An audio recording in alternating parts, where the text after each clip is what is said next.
It's important to learn to laugh at ourselves. Don't take life too seriously. If you put two and two together, you will see what our friendship is for. The Geri Halliwell of today is almost unrecognisable from the 21-year-old who catapulted to fame as Ginger Spice back in '95. So she's sort of this icon, this modern icon, because she's so shocked everyone, because she came from like that ditzy girly band thing, and she just totally turned it on her head and became this kind of like, you know, modern woman who's like changing things and doing things for the UN. You just walk in, I make you smile. It's cool, but you don't even know me. Geri started out as just another street-smart teen with dreams of becoming a superstar. She was very hungry for fame when she was younger. Geri was quite focused. She knew what she wanted, she knew where she wanted to go. There's something in you, it's almost like you've got to have enough pain and enough love, enough insecurity, but enough confidence. It's that mix that makes you go out there and seek it. Ultimately, Geri reinvented herself as Ginger Spice, the girl power dynamo behind the biggest British pop phenomenon of the 90s. But then with the Spice Girls at their peak, Geri walked away. And the next thing I see in the newspapers, you know, Geri leaves, blah, blah, blah, all this stuff. And so I thought, oh.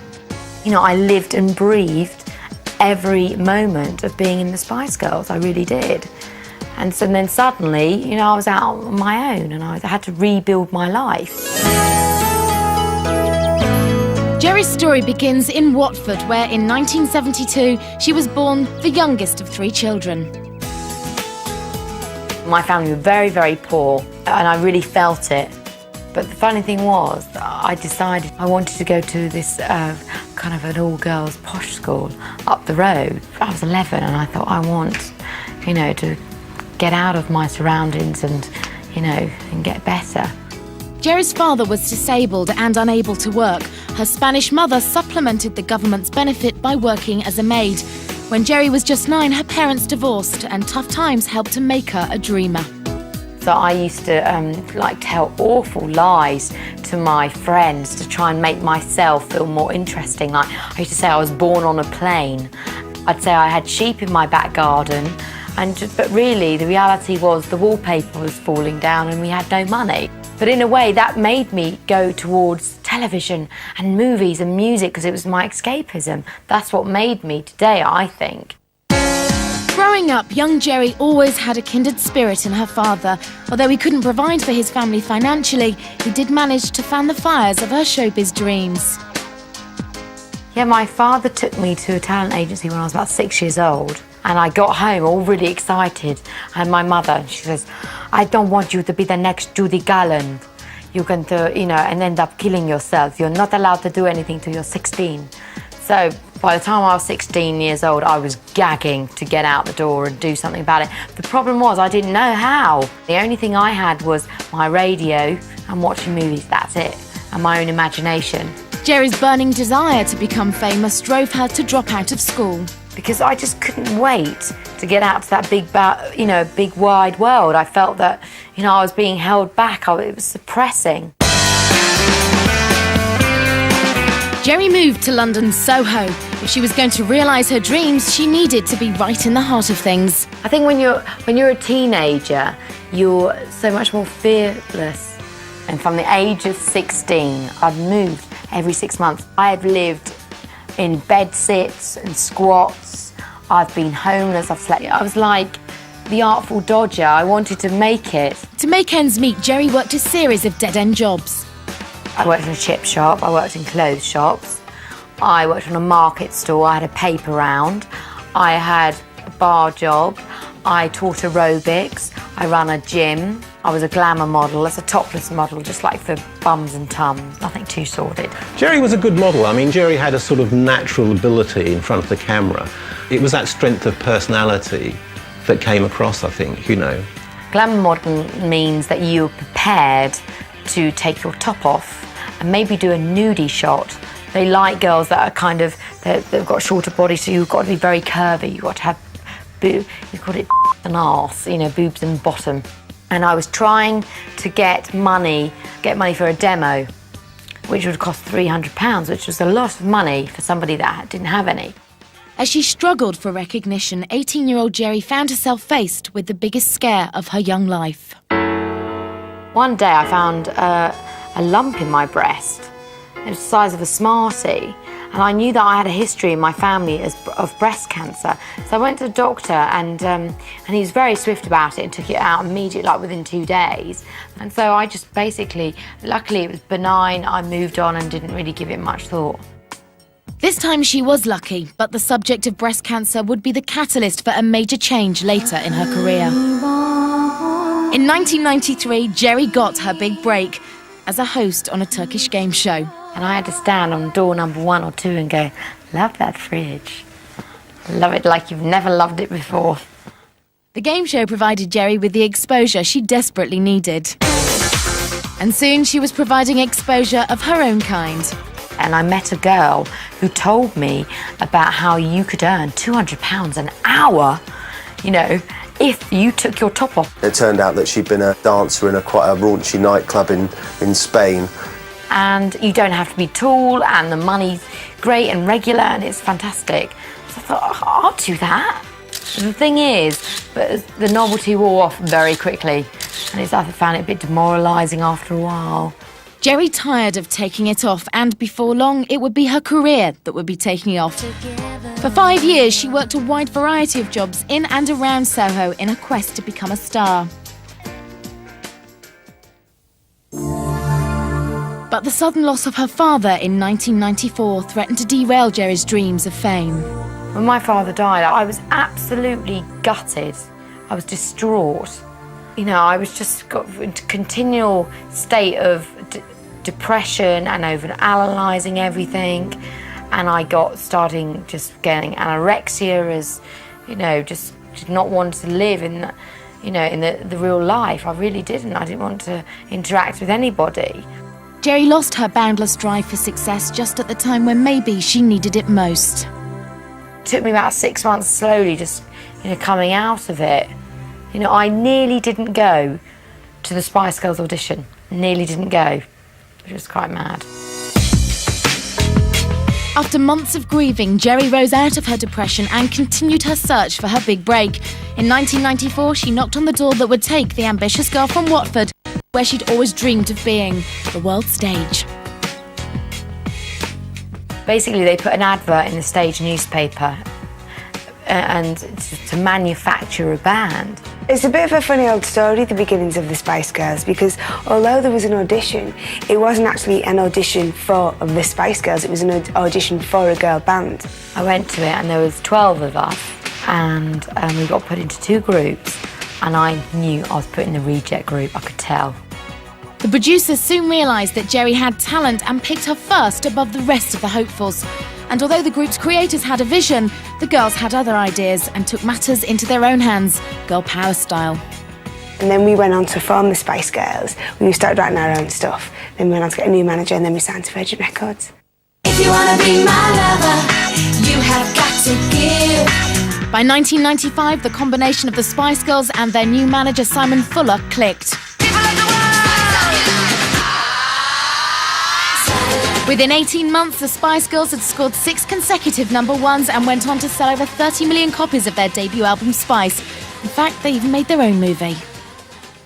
I'm giving you everything, all that joy can bring. This I swear. For a while, Earth had truly become Spice World. Oh, I mean, the whole time I've been a Spice Girl, it's been non-stop. We've worked so hard and we've been all over the world about 3 times. We did things that some people don't do in a lifetime. Meeting Mandela. For goodness sake, this is one of the biggest icons of our time. They are all great because they all went out all the time and had a good laugh, and that exuberance went into their stage performances, and they really liked each other and got on and stuck together, and girl power and stuff. As the Spice Girls chased fame and fortune, they flew the banner of girl power, a slogan that made them icons of womanhood to a legion of female fans around the globe. I believed in girl power. I put my hand on my heart, and I totally believed what I was saying, and I do. It was tough for us because at the time in Britain there was a big boom on boy bands. So that's why we created the girl power movement. And I really felt like we were on a mission, and this was for girls to join in, and it was honest. I think it was probably one of Geri's ideas. She's pretty good with ideas. But in 1998, at the height of girl power, a struggle broke out within the band. The girls fired their manager, Simon Fuller, and took control of their own careers. We decided it was a collective decision to leave Simon. None of us were happy. And, you know, we went on to look after ourselves. They were a little bit scary to deal with, and they'd dropped their manager by then, and they were kind of making people sign secrecy things. But Geri's interest in the band was waning. She'd become increasingly occupied with charity work, specifically breast cancer awareness. We got some information that she was about to leave the band, and it was front page news for about 4 days. I mean, it's an absolutely huge story here. And just walk away. Geri wanted out, so she made plans to leave the band after a sold-out American tour in September 1998.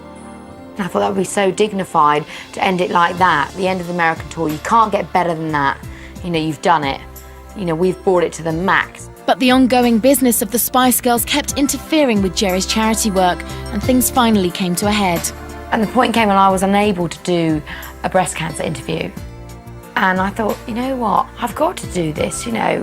She went to the girls and said, look, you know, I've got a big opportunity to try and do some good and make young people more aware of breast cancer. And the girls said, you can't do the interview. We've got a TV show to do ourselves.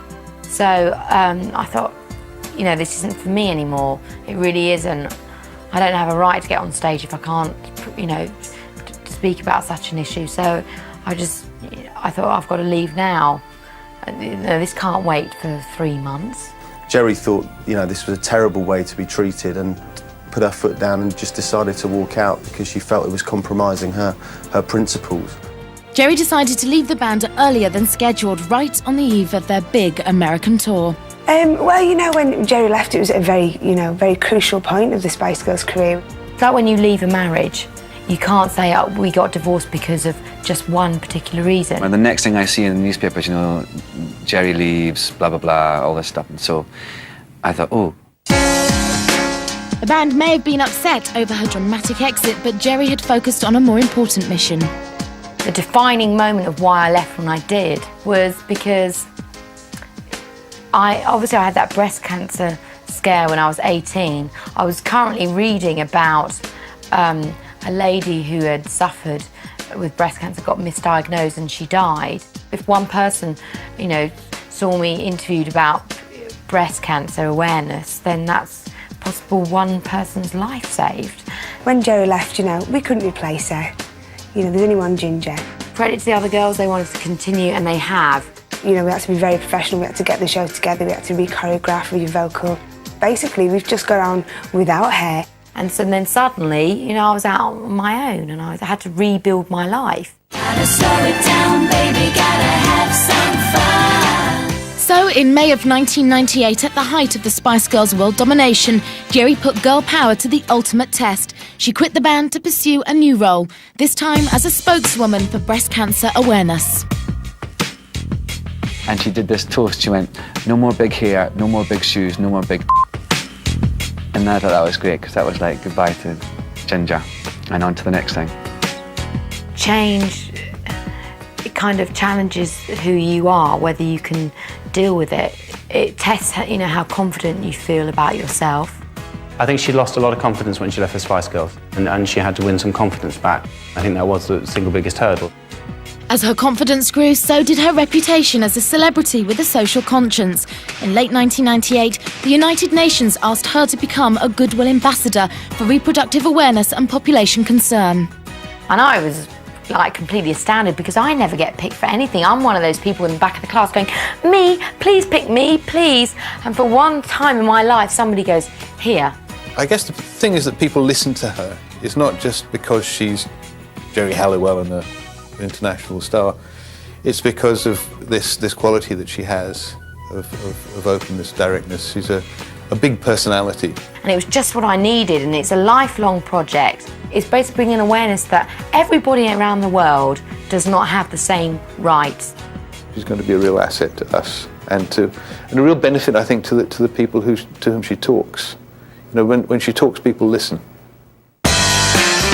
Geri's long road from Spice Girl to ambassador was an amazing journey and one captured by British documentary maker Molly Dineen. Today is Thursday the 28th of May. I'm in Paris and